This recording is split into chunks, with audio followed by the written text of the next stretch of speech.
ನಮಸ್ಕಾರ ಎಲ್ರಿಗೂ. ನಾನು ರಮೇಶ್ ಜಗತ್ ಮೈಸೂರು. ನಮ್ಮ ಒಂದು ರಾಜ್ಯ ಸರ್ಕಾರದಲ್ಲಿ ಇರುವಂತಹ ಆರೋಗ್ಯ ಇಲಾಖೆ ಏನಿದೆ, ಆ ಆರೋಗ್ಯ ಇಲಾಖೆಯಿಂದ ರಾಜ್ಯದ ಜನರಿಗೆ ಒಂದು ಪ್ರಕಟಣೆ ಬಂದಿದೆ. ಹುಷಾರಿಲ್ಲದೆ ಯಾರೆಲ್ಲ ಔಷಧಿಗಳನ್ನು ತಗೋತಾ ಇದ್ದೀರೋ ಅಂಥವರಿಗೆ ಈ ಒಂದು ಮಾರ್ಗಸೂಚಿಯನ್ನು ಪ್ರಕಟ ಮಾಡಿದ್ದಾರೆ. ಕೆಲವೊಂದಿಷ್ಟು ಔಷಧಿಗಳನ್ನು ತಗೋಬಾರ್ದು ಅಂತ ಕಟ್ಟುನಿಟ್ಟಾಗಿ ತಿಳಿಸಿದ್ದಾರೆ. ದಯವಿಟ್ಟು ಯಾರು ಕೂಡ ಹುಷಾರಿಲ್ಲದೆ ಇದ್ದಾಗ ಒಂದಷ್ಟು ಔಷಧಿಗಳು ಹೇಳಿದ್ದಾರೆ, ಅದನ್ನು ತಗೋಬೇಡಿ. ಏನಕ್ಕೆ ಈ ಒಂದು ಪ್ರಕಟಣೆಯನ್ನು ಮಾರ್ಗಸೂಚಿಯನ್ನು ಕೊಟ್ಟಿದ್ದಾರೆ ಅಂತಂದರೆ, ಕೆಲವು ದಿನಗಳಿಂದ ನೋಡಿರ್ತೀರಿ ನೀವು ನ್ಯೂಸ್ಗಳಲ್ಲಿ, ಒಂದು ಸಿರಪನ್ನು ಸೇವನೆ ಮಾಡಿ 20ಕ್ಕೂ ಹೆಚ್ಚು ಮಕ್ಕಳು ಜೀವವನ್ನು ಕಳ್ಕೊಂಡಿದ್ದಾರೆ. ಕೋಲ್ಡ್ ರಿಫ್ ಅನ್ನುವಂತಹ ಒಂದು ಸಿರಪ್ ಅದು. ಆ ಒಂದು ಸಿರಪ್ ಸೇವನೆಯಿಂದ 20ಕ್ಕೂ ಹೆಚ್ಚು ಮಕ್ಕಳು ಮಧ್ಯಪ್ರದೇಶ ಒಂದರಲ್ಲೇ, ಆ ಒಂದು ರಾಜ್ಯ ಒಂದರಲ್ಲೇ ತೀರ್ಕೊಂಡಿದ್ದಾರೆ. ಸೊ ಈಗ ಕೋಲ್ಡ್ ರಿಫ್ಗೆ ಮಾತ್ರ ಅಲ್ಲ, ಬೇರೆ ಬೇರೆ ಸಾಕಷ್ಟು ವಿಚಾರಗಳ ಬಗ್ಗೆ ಒಂದು ಮಾರ್ಗಸೂಚಿಯನ್ನು ತಿಳಿಸಿದ್ದಾರೆ. ನಮ್ಮ ಒಂದು ರಾಜ್ಯದ ಜನತೆ, ಕರ್ನಾಟಕ ರಾಜ್ಯದ ಜನರು ಪಾಲಿಸಬೇಕು ಅಂತ ಕೂಡ ತಿಳಿಸಿದ್ದಾರೆ. ಆ ಒಂದು ಪ್ರಕಟಣೆಯಲ್ಲಿ ಏನೇನಿದೆ ಅಂತ ಅಂದ್ಬಿಟ್ಟು ನಾನು ನಂತರ ತಿಳಿಸ್ತೀನಿ. ಅದಕ್ಕಿಂತ ಮುಂಚೆ ಈ ಒಂದು ಘಟನೆಯೆಲ್ಲ ಏನಾಯಿತು ಎತ್ತಾಯಿತು ಅಂದ್ಬಿಟ್ಟು ತಿಳಿಸ್ತೀನಿ. ಈಗ ಒಂದು ಸ್ವಲ್ಪ ದಿನಗಳಿಂದ ಸಾಲು ಮಕ್ಕಳು ಜೀವವನ್ನು ಕಳ್ಕೊಂಡಿರುವಂತಹ ಒಂದು ಘಟನೆ ನಡೀತು. ಆ ಒಂದು ಘಟನೆಯ ಮೂಲವನ್ನು ಹುಡುಕ್ತಾ ಹೋದಾಗ ಕೋಲ್ಡ್ ರಿಫ್ ಅನ್ನುವಂತಹ ಒಂದು ಸಿರಪನ್ನು ಮಕ್ಕಳಿಗೆ ಕೊಟ್ಟಿರುವಂತಹ ಕಾರಣ ಆ ಒಂದು ಮಕ್ಕಳು ಜೀವವನ್ನು ಕಳ್ಕೊಂಡಿದ್ದಾರೆ ಅನ್ನುವಂಥದ್ದು ದೃಢಪಡ್ತು. ಸೊ ಆ ಒಂದು ಸಿರಪ್ಪಿಂದ ಯಾಕೆ ಜೀವನ ಕಳ್ಕೊಂಡ್ರು ಅಂತ ಅಂದ್ಬಿಟ್ಟು ಕೂಡ ತಿಳಿಸ್ತೀನಿ. ಅದೊಂದು ವಿಷಕಾರಿಯಾದಂತಹ ಸಿರಪ್ ಆಗಿರುತ್ತೆ. 20 ಮಕ್ಕಳು, ಮಧ್ಯಪ್ರದೇಶ ರಾಜ್ಯವೊಂದರಲ್ಲಿ 20 ಮಕ್ಕಳು ಜೀವನ ಕಳ್ಕೊಂಡಿದ್ದಾರೆ. ಸೊ ಆ ಒಂದು ಕಂಪನಿಯ ಮಾಲೀಕ, ಆ ಒಂದು ಯಾವ ಕಂಪನಿ ಅಂತಂದರೆ ಅದು ಚೆನ್ನೈನಲ್ಲಿರುವಂತಹ ಫಾರ್ಮಾ ಕಂಪನಿ ಆಗಿರುತ್ತೆ. ಆ ಒಂದು ಕಂಪನಿಯ ಮಾಲೀಕ ರಂಗನಾಥ್ ಅಂತ ಅಂದ್ಬಿಟ್ಟು ಶ್ರೀಶನ್ ಫಾರ್ಮಾ ಅಂತ, ಆ ಒಂದು ಫಾರ್ಮಾದಲ್ಲಿ ತಯಾರಾದಂತಹ ಕೋಲ್ಡ್ ರಿಫ್ ಅನ್ನುವಂತಹ ಸಿರಪ್ನಿಂದ ಈ ಒಂದು ಘಟನೆ ನಡೆದಿರುವಂಥದ್ದು. ಆ ಒಂದು ಮಾಲೀಕ ರಂಗನಾಥ್ನನ್ನು ಬಂಧಿಸೋದಕ್ಕೆ ಕೂಡ ಟ್ರೈ ಮಾಡಿದ್ರು. 20,000 ಬಹುಮಾನವನ್ನು ಕೂಡ ಘೋಷಣೆ ಮಾಡಿದರು. ಸದ್ಯ ಈಗ ಆತನ ಬಂಧನ ಕೂಡ ಆಗಿದೆ. ಮಧ್ಯಪ್ರದೇಶ ಮಾತ್ರ ಅಲ್ಲದೆ ರಾಜಸ್ಥಾನದಲ್ಲೂ ಕೂಡ ಈ ಸಿರಪ್ ಸೇವಿಸಿದ ನಂತರ ಒಂದಷ್ಟು ಮಕ್ಕಳು ಜೀವವನ್ನು ಕಳ್ಕೊಂಡಂತಹ ವರದಿಗಳು ಕೂಡ ಆಗಿದೆ. ಕೋಲ್ಡ್ ರಿಫ್ ಹೆಸರಿನ ಈ ಒಂದು ಸಿರಪ್ ಸೇವಿಸಿದ ಮಕ್ಕಳಲ್ಲಿ ಫಸ್ಟ್ ಏನಾಗುತ್ತೆ, ಕಿಡ್ನಿ ಸೋಂಕು ಕಾಣಿಸ್ಕೊಂಡು ಹೆಚ್ಚಿನ ಸಂಖ್ಯೆಯಲ್ಲಿ ಈ ಒಂದು ಮಕ್ಕಳು ಜೀವವನ್ನು ಕಳ್ಕೊಂಡ್ರು. ನೆಗಡಿ, ಕೆಮ್ಮು, ಸೀನು, ಗಂಟಲು ನೋವು ಮತ್ತು ಕಣ್ಣಿನಲ್ಲಿ ನೀರು ಬರುತ್ತಲ್ಲ, ಅಂತಹ ಟೈಮ್ನಲ್ಲಿ ಚಿಕಿತ್ಸೆ ನೀಡೋದಕ್ಕೆ ಈ ಒಂದು ಕೋಲ್ಡ್ ರಿಫ್ ಸಿರಪ್ಪನ್ನು ಡಾಕ್ಟ್ರುಗಳು ಸಜೆಸ್ಟ್ ಮಾಡ್ತಾಯಿದ್ರು. ಆ ಒಂದು ಕೋಲ್ಡ್ ರಿಫ್ ಸಿರಪ್ಪನ್ನು ಕುಡಿದ್ರೆ ಮಕ್ಕಳಿಗೆ ನೆಗಡಿ, ಕೆಮ್ಮು, ಸೀನು, ಗಂಟಲು ನೋವು ಮತ್ತು ಕಣ್ಣಲ್ಲಿ ನೀರೇನು ಬರುತ್ತೆ ಅದು ಕಡಿಮೆ ಆಗುತ್ತೆ ಅಂದ್ಬಿಟ್ಟು ಆ ಒಂದು ಸಿರಪ್ಪನ್ನು ಬಳಸ್ತಾಯಿದ್ರು. ಆದರೆ ಆ ಒಂದು ಸಿರಪ್ನ ಒಂದು ಟೆಸ್ಟ್ ಮಾಡಿದಾಗ ಅದರಲ್ಲಿ ಡೈಥಿಲೀನ್ ಗ್ಲೈಕಾಲ್, DEG ಅಂತ ಹೇಳ್ತಾರೆ, ಅದೊಂದು ವಿಷಕಾರಿ ರಾಸಾಯನಿಕ ಆಗಿರುತ್ತೆ. ಆ ಒಂದು ವಿಷಕಾರಿ ರಾಸಾಯನಿಕ ಇರೋದು ಪತ್ತೆಯಾಗಿದೆ. ಪ್ರಿಂಟಿಂಗ್ ಇಂಕ್ ಮತ್ತು ಅಂಟನ್ನು ತಯಾರು ಮಾಡ್ತಾರಲ್ಲ, ಅಂಥ ತಯಾರಿಕೆಯಲ್ಲಿ ಬಳಸುವಂತಹ ಒಂದು ರಾಸಾಯನಿಕ ಆಗಿರುತ್ತೆ. ಆ ಒಂದು ರಾಸಾಯನಿಕವನ್ನು ಎಷ್ಟೋ ಲಿಮಿಟಲ್ಲಿ ಹಾಕಬೇಕಾಗಿರುತ್ತೆ, ಬಟ್ ಆದರೆ ಇದರಲ್ಲಿ ಹೆವಿ ಯೂಸ್ ಮಾಡ್ತಾಯಿದ್ರು. ಅದು ಮನುಷ್ಯರಲ್ಲಿ ಕಿಡ್ನಿ, ಲಿವರು ಮತ್ತು ನರವ್ಯೂಹ ಏನಿರುತ್ತೆ ಅದಕ್ಕೆ ಒಂದು ಗಂಭೀರವಾಗಿ ಹಾನಿಯನ್ನು ಉಂಟು ಮಾಡುತ್ತೆ. ಅದನ್ನು ಆಲ್ರೆಡಿ ಆ ಒಂದು ಸಿರಪ್ನಲ್ಲಿ ಆ ಒಂದು ಹಾನಿಕಾರಕ ಅಂಶಗಳು ಇರುವುದನ್ನು ತಮಿಳುನಾಡಿನ ಅಧಿಕಾರಿಗಳು ದೃಢ ಕೂಡ ಪಡಿಸಿದ್ದಾರೆ. ಸೊ ಇನ್ವೆಸ್ಟಿಗೇಷನ್ ಟೈಮ್ನಲ್ಲಿ ಶ್ರೀಶನ್ ಫಾರ್ಮಾದ ಏನು ಫ್ಯಾಕ್ಟ್ರಿಯಲ್ಲಿ ಯಾವುದೇ ದಾಖಲೆಗಳಿಲ್ಲದೆ DEG ಕಂಟೈನರ್ಗಳು, ಅಂದರೆ ಆ ವಿಷಕಾರಿ ಅಂಶದ ಒಂದು ಕಂಟೈನರ್ಗಳು ಪತ್ತೆ ಕೂಡ ಆಗಿದೆ.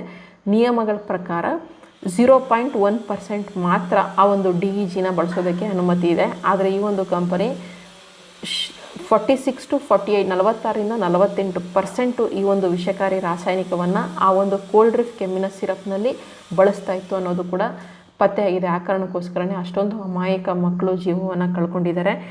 ಅಷ್ಟೇ ಅಲ್ಲದೆ ಬೇರೆ ಬೇರೆ ಕಂಪನಿಗಳು ಕೂಡ ಈ ಒಂದು ಪ್ರಮಾಣ ಪತ್ರವನ್ನು ಹೊಂದಿಲ್ಲದೆ ಈ ರೀತಿಯಾಗಿ ಬಳಸ್ತಾ ಇದ್ದಾರೆ ಅನ್ನೋದು ಕೂಡ ತನಿಖೆಯಲ್ಲಿ ಬಹಿರಂಗ ಆಗಿದೆ. ತಕ್ಷಣ ಅದೆಲ್ಲದಕ್ಕೂ ಕ್ರಮವನ್ನು ಕೈಗೊಳ್ತೀವಿ ಅಂತ ಕೂಡ ತಿಳಿಸಿದ್ದಾರೆ. ಇನ್ನು ಈ ಒಂದು ಘಟನೆ ನಡೀತಿದ್ದಂಗೆ ನಮ್ಮ ಒಂದು ರಾಜ್ಯ ಸರ್ಕಾರ ತಕ್ಷಣ ಒಂದು ಕ್ರಮವನ್ನು ಕೈಗೊಳ್ಳಬೇಕು ಅಂತಂದ್ಬಿಟ್ಟು ಆರೋಗ್ಯ ಇಲಾಖೆಯಿಂದ ಒಂದು ಮಾರ್ಗಸೂಚಿಯನ್ನು ಪ್ರಕಟಣೆ ಮಾಡಿದ್ದಾರೆ.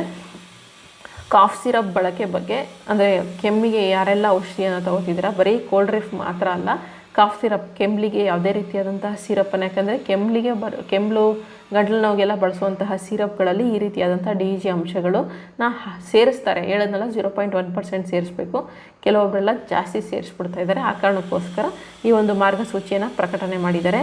2 ವರ್ಷಕ್ಕಿಂತ ಕಡಿಮೆ ಇರುವಂತಹ ವಯಸ್ಸಿನ ಮಕ್ಕಳಿಗೆ ಕೆಮ್ಮಿನ ಅಥವಾ ಶೀತದ ಸಿರಪ್ಪನ್ನು ಯಾವುದೇ ಕಾರಣಕ್ಕೂ ನೀಡಬೇಡಿ ಅಂತ ಹೇಳಿದ್ದಾರೆ.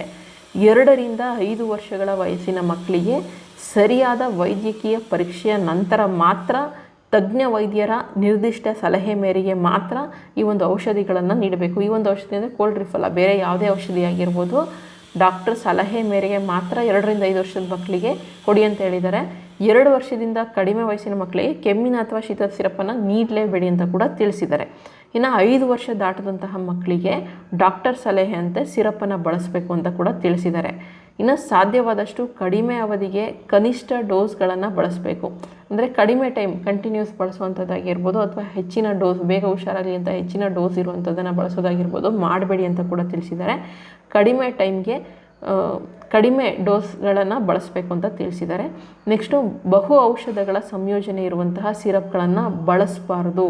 ಅಂದರೆ ಬೇರೆ ಬೇರೆ ಔಷಧಿಗಳ ಸಂಯೋಜನೆ ಮಾಡಿ ಒಂದೇ ಮಾಡಿರ್ತಾರೆ ಔಷಧಿ ಮಾಡಿರ್ತಾರಲ್ಲ ನೋಡಿ, ಬೇರೆ ಬೇರೆ ಕಾಯಿಲೆಗಳಿಗೆ ಎಲ್ಲದಕ್ಕೂ ಸೇರಿ ಒಂದೇ ಔಷಧಿ ಇರುತ್ತೆ.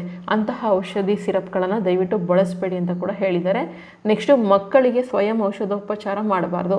ನೀವೇ ಅಂದರೆ ಪೇರೆಂಟ್ಸ್ ಏನು ಮಾಡ್ತೀವಿ, ನಾವಾದರೂ ಅಷ್ಟೇ ಕೆಲವೊಂದು ಜ್ವರಕ್ಕಾಗಿರ್ಬೋದು, ಶೀತಕ್ಕಾಗಿರ್ಬೋದು, ಕೆಮ್ಮಳಿಗಾಗಿರ್ಬೋದು ಆಲ್ರೆಡಿ ಒಂದೊಂದು ಸಿರಪ್ಪನ್ನು ಗುರ್ತು ಮಾಡಿ ಇಟ್ಕೊಂಡಿರ್ತೀವಲ್ಲ, ಅದನ್ನೇ ಕೊಡ್ತಾ ಇರ್ತೀವಿ. ಆ ರೀತಿ ಮಾಡಬೇಡಿ, ಸ್ವಯಂ ಔಷಧೋಪಚಾರ ಮಾಡಬೇಡಿ ಅಂತ ಹೇಳಿದ್ದಾರೆ. ಇನ್ನು ವೈದ್ಯರ ಸೂಚನೆ ಇಲ್ಲದೆ ಕೆಮ್ಮಿನ ಔಷಧಿ ಮಾತ್ರ ಖರೀದಿಸಲೇಬಾರ್ದು, ಬಳಸಬಾರ್ದು ಅಂತ ಹೇಳಿದ್ದಾರೆ. ಕೆಮ್ಮಿನ ಔಷಧಿಯನ್ನು ಖರೀದಿನೂ ಮಾಡಬಾರ್ದು, ಬಳಸಲೂಬಾರ್ದು. ವೈದ್ಯರ ಸೂಚನೆಯನ್ನು ಪಡ್ಕೊಂಡೇ ಬಳಸಬೇಕು ಅಂತ ಹೇಳಿದ್ದಾರೆ. ನೆಕ್ಸ್ಟು ಈ ಹಿಂದೆ ಏನಾದರೂ ಬಳಸಿ ಉಳಿದ ಔಷಧಿಯನ್ನು ಮತ್ತೆ ಬಳಸಬೇಡಿ. ಯಾಕಂದರೆ ನಾವು ಏನಾದರೂ ಜ್ವರದ ಔಷಧಿ ಹಾಕಿದರೆ ಮಿಕ್ಕಿದ್ರೆ ನೆಕ್ಸ್ಟ್ ಟೈಮ್ ಯೂಸ್ ಮಾಡ್ತೀವಿ, ಆ ರೀತಿಯಾಗಿ ಮಾಡಬೇಡಿ ಅಂತ ಹೇಳಿದ್ದಾರೆ. ಹಿಂದೆ ಬಳಸಿರುವಂತಹ ಯಾವುದೇ ಔಷಧಿಗಳನ್ನು ಮಿಕ್ಕಿರುವಂಥ ಔಷಧಿಗಳನ್ನು ಬಳಸಬೇಡಿ ಅಂತ ತಿಳಿಸಿದ್ದಾರೆ. ನೆಕ್ಸ್ಟು ಡಾಕ್ಟ್ರ್ ಅಲ್ಲದೆ ಇರೋರು ಯಾರಾದರೂ ಶಿಫಾರಸು ಮಾಡಿದರೆ ಸೋಷಿಯಲ್ ಮೀಡಿಯಾದಲ್ಲೂ ಸಾಕಷ್ಟು ಜನ ಇಂಥ ಸಿರಪ್ ಬಳಸಿ ಅದಕ್ಕೆ ಬಳಸಿ ಅಂತ ಹೇಳ್ತಾರಲ್ಲ, ಆ ರೀತಿ ಸೋಷಿಯಲ್ ಮೀಡಿಯಾ ಮಾತ್ರ ಅಲ್ಲ, ಯಾರೇ ಆಗಿರ್ಬೋದು ಡಾಕ್ಟ್ರ್ ಅಲ್ಲದೆ ಇರೋರು ಶಿಫಾರಸು ಮಾಡಿ ಅಂದರೆ ಸಜೆಸ್ಟ್ ಮಾಡಿರುವಂತಹ ಯಾವುದೇ ಔಷಧಿಗಳನ್ನು ಕೂಡ ಬಳಸಬೇಡಿ ಅಂತ ತಿಳಿಸಿದ್ದಾರೆ. ನೆಕ್ಸ್ಟು ಅವಧಿ ಮುಗಿದ ಔಷಧಿಗಳನ್ನು ತಗೋಬೇಡಿ. ಅಂದರೆ ಎಕ್ಸ್ಪೈರಿ ಡೇಟನ್ನು ನೋಡಿ ಔಷಧಿ ಖರೀದಿ ಮಾಡುವಾಗ ಎಕ್ಸ್ಪೈರಿ ಡೇಟನ್ನು ದಯವಿಟ್ಟು ನೋಡಿ, ಎಕ್ಸ್ಪೈರಿ ಡೇಟ್ ಆಗಿಲ್ಲದಿರೋವಂಥ ಔಷಧಿಗಳನ್ನು ಮಾತ್ರ ಬಳಸಿ ಅಂತ ಹೇಳಿದ್ದಾರೆ. ಮಕ್ಕಳ ಸುರಕ್ಷತೆಯನ್ನು ಕಾಪಾಡೋದಕ್ಕೆ ಪೋಷಕರು ಮತ್ತು ಗಾರ್ಡಿಯನ್ಸ್ ಯಾರಿದ್ದೀರಾ ಅವರು ಸಾರ್ವಜನಿಕರು ಸರ್ಕಾರದ ಈ ಮಾರ್ಗಸೂಚಿಯನ್ನು ಪಾಲನೆ ಮಾಡಬೇಕು ಅಂತ ಅಂದ್ಬಿಟ್ಟು ಆರೋಗ್ಯ ಇಲಾಖೆ ಕಡೆಯಿಂದ ಒಂದು ಮಾರ್ಗಸೂಚಿಯನ್ನು ಪ್ರಕಟ ಮಾಡಿದ್ದಾರೆ. ದಯವಿಟ್ಟು ಯಾರ ಮನೇಲೆಲ್ಲ ಮಕ್ಕಳಿದ್ದಾರೋ ದೊಡ್ಡವರಾದರೂ ಅಷ್ಟೇ ಸುಮ್ಮನೆ ಯಾವುದು ಸಿರಪ್ ತಗೋಬೇಡಿ. ಅದರಲ್ಲೂ ಗಂಟ್ಲು ನೋವುದು ಶೀತದ್ದು ಮಾತ್ರ ತಗೊಳ್ಳೋಕ್ಕೆ ಹೋಗಬೇಡಿ. ಆ ಒಂದು ಅಂಶ ಪರ್ಸೆಂಟೇಜ್ ಜಾಸ್ತಿ ಇದ್ದರೆ ಚಿಕ್ಕ ಮಕ್ಳಿಗೆ ಮಾತ್ರ ಅಲ್ಲ ದೊಡ್ಡವ್ರಿಗೂ ಕೂಡ ಅದು ಹಾನಿಕಾರಕನೇ ಆಗಿರುತ್ತೆ.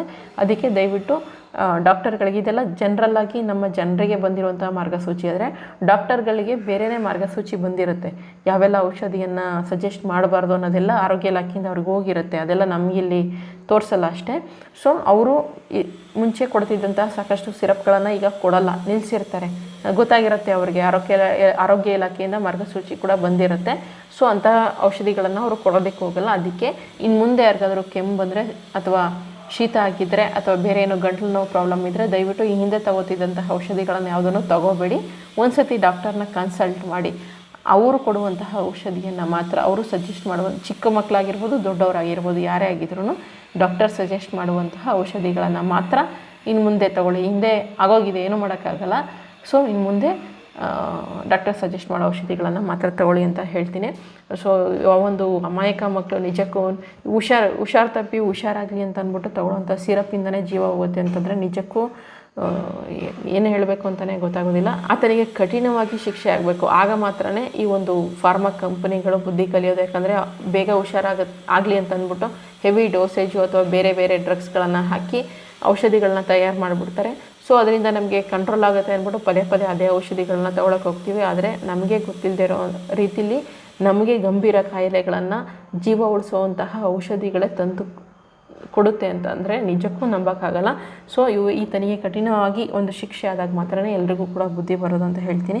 ಸೊ ಆ ಒಂದು ಕಂದಮಗಳನ್ನು ಕಲ್ಕೊಂಡಿರುವಂತಹ ಕುಟುಂಬಕ್ಕೆ ಇನ್ನೇನು ಹೇಳೋಕ್ಕಾಗಲ್ಲ, ಭಗವಂತ ಗಟ್ಟಿ ಮನಸ್ಸು ಕೊಡಬೇಕಷ್ಟೇ ಆ ನೋವನ್ನು ತಡ್ಕೊಳ್ಳೋದಕ್ಕೆ.